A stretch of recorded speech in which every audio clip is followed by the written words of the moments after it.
For number 5, we need to solve a log equation. So first thing we need to realize is I have two logs on the same side. So I can't cancel them out until we condense it into a single log. So first thing I'm going to do is going to condense it.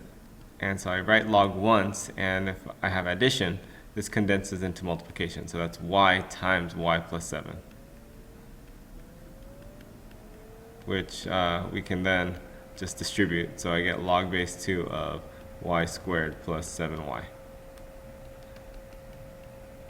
Now, since there's only a single log here, then we can cancel those out. Now we can use the opposite. And remember, the opposite of a log is a base. So let's use a base of 2 since they're log base 2s. And both sides happen to cancel out.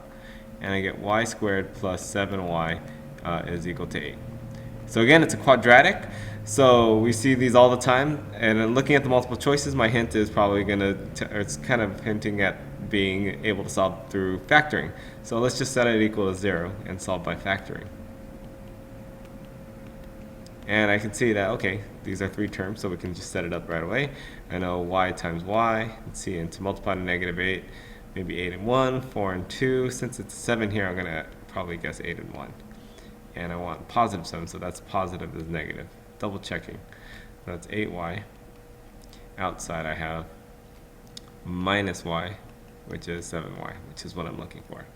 So once we have it factored, now we know that either y plus 8 equals 0 or y minus 1 equals 0. And solving this, y is negative 8 and y is equal to 1.